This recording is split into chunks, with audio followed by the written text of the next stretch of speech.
जय श्री राम, हर हर महादेव।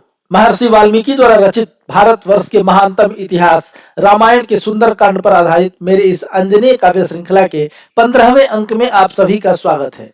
पिछले अंक में सीता हनुमान संवाद के माध्यम से श्री राम कथा का तीसरा अंक आपने सुना, जिसमें शिव धनुष भंग और सीताराम विवाह की कथा समाहित थी। यदि आपने पीछे के अंकों को मिस किया है तो वीडियो डिस्क्रिप्शन में जाएं, वहां से आपको इस श्रृंखला के समस्त वीडियोस के लिंक्स प्राप्त हो जाएंगे। तो हम अब इस राम कथा के चौथे भाग में और अंजनेय काव्य श्रृंखला के 15वें भाग में आगे बढ़ते हैं। जय जय जय जय श्री राम।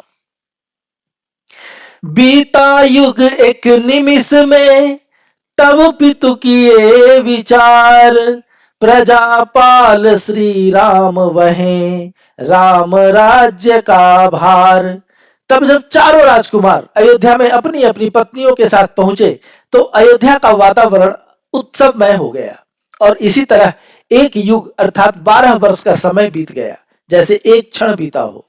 तब महाराज दशरथ ने यह निश्चय किया कि प्रजा के प्रिय श्री राम ही अब अयोध्या के राज्यभार को संभाले और उन्होंने श्री राम का राज्याभिषेक करने का निश्चय किया। समाचार जन जन सुखकारी, जन जन मनरंजन मनहारी, होई हहि राम अवधपुर राजा, उत्सव में सुन सकल समाजा। राम खेल पर और रचाए, मंदमती मंथरा बनाए, सोमति कह कई मातु फिराए, सकल भुवन चहु विधि चकराए। वचन पुराण नृप स्मरण कराई, मांगी ही वर दोते नृप जाई। भरत अवध नृप करे विलासा, 14 वर्ष राम वनवासा। कर्ण तरल जो ढारी सीसा, बिसराए निज सुधी महिषा। कहीं राम नृप विवश बुलाई, कहीं न सकहीं निज सुधी भुलाई। कहीं मातु कह कई समुझाई, होहु राम अब तात सहाई। किए भूप दो वचन प्रकाशा, भरत राज्य तब लगी वनवासा। करहु चरित जो मति सुहाई, वचन पालुआ करहु ढिठाई। जो मन वांछित आकर पाई, त्यो सहर्ष सहमत रघुराई। तजे सो क्षण सब राजस वेसा, वल्कल चीर जटा कर केसा। पिता वचन सहमत वनवासा, राज तजे वन किए प्रवासा। तो जब श्री राम के राज्याभिषेक का समाचार प्रजा ने सुना तो उनके आनंद की कोई सीमा नहीं रही। जनता के मन का रंजन करने वाले श्री राम राजा बनेंगे, इससे अच्छी बात भला और क्या हो सकती है। परंतु श्री राम को तो कुछ और ही मंजूर था। उन्होंने मंथरा का माथा ऐसा फिराया कि उसने माता कैकेयी का माथा फिरा दिया, और जब माता कैकेयी का माथा फिरा तो जो उन्होंने किया उससे पूरे संसार का माथा फिर गया। कैकेयी ने महाराज दशरथ को 2 पुराने वचन याद दिलाए। एक बार देवासुर संग्राम में इंद्र की सहायता करने के लिए जब महाराज दशरथ राक्षसों से युद्ध कर रहे थे और कुछ समय के बाद अचेत हो गए, तब कैकेयी ने अपने सारथ्य से उनके जीवन की रक्षा की थी। तब दशरथ जी ने उन्हें 2 वरदान देने का वचन दिया था। कैकेयी ने उन्हें उन्हीं 2 वचनों का स्मरण दिलाया और इसके बदले एक वर में उन्होंने अपने पुत्र भरत के लिए राज्य और दूसरे वर में श्री राम के लिए 14 वर्षों के लिए वनवास मांग लिया। यह सुनकर महाराज दशरथ को लगा जैसे किसी ने कानों में पिघला हुआ शीशा डाल दिया हो। वे मूर्छित हो गए। फिर विवश होकर उन्होंने श्री राम को बुलवाया, परंतु वे उनसे कुछ भी नहीं कह सके। वे अपनी सुधि बिसरा बैठे। तब माता कैकेयी ने श्री राम से कहा कि तुम्हारे पिता ने मुझे 2 वचन दिए हैं, जिसमें एक में भरत को राज्य प्राप्त हो और तुम्हारे लिए वनवास का राज्य प्राप्त हो। तो जैसे किसी गरीब को मनवांछित धन प्राप्त हो गया हो, उसी प्रकार भगवान श्री राम भी प्रसन्नता से सहर्ष तैयार हो गए। उन्होंने राजसी वेश का परित्याग किया, वल्कल और चीर धारण किया, जटा जूट बांधे और वन की तरफ प्रस्थान कर गए। राम लखन सिय सहित चले, अवध के सकल समाज। राम बसे जिस वन नगर, वहीं अवध वहीं राज। परंतु श्री राम, लक्ष्मण और भगवती सीता के साथ साथ अयोध्या नगरी की समूची जनता उनके पीछे पीछे चलने लगी। जब श्री राम ने उन्हें जाने से रोका, तब वे कहने लगे कि हमारे राम जिस जगह रहेंगे, वह वन हो या नगर, हमारे लिए वही अयोध्या है। लाख कहे पर एक न माने, चले सकल रघुवर अपनाने। राम ही प्राण राम आधारा, राम ही जगत राम परिवारा। एहि विधि सब तमसा तट आए, तहाँ राम एक रात बिताए। अलसाए जब पुर परिवारा, राम गए तमसा के पारा। श्रृंगवेरपुर डेर जमाए, जहाँ सिनेही गूढ़ सिधाए।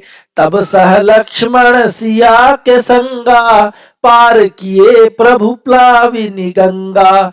भरद्वाज ऋषि संगत किन्ही, वाल्मीकि ऋषि आश्रय लिन्ही। चित्रकूट सह संत समाजा, राम बसे तापस वन राजा।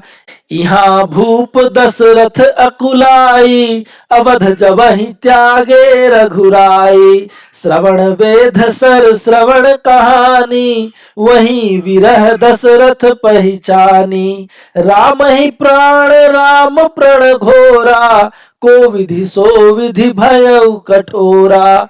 सुने राम कलेवर भारी, जो सरिता शोभा विनुवारी। जो जलहीन मीन थल तलफत, रामहीन त्यो तलफत दशरथ। राम लखन हा जनक किशोरी, विलपत भूप विभोर बहोरी। राम नाम शुभ दाम धरी, राम गए तिन्ह धाम। रामहीन यदि व्यर्थ है, सकल भुवन खलु काम। धरे राम जिन्ह दाम मही, लिए राम अवतार। राम विछोहन क्षण सही, त्याग दिए संसार। श्री राम के लाख समझाने के बाद भी प्रजा ने उनका साथ नहीं छोड़ा। वे उनके पीछे पीछे चलते ही रहे। उन्होंने निश्चय कर लिया था कि श्री राम को मनाकर ही रहेंगे। उनके लिए उनका धन, घर, परिवार सब श्री राम ही थे।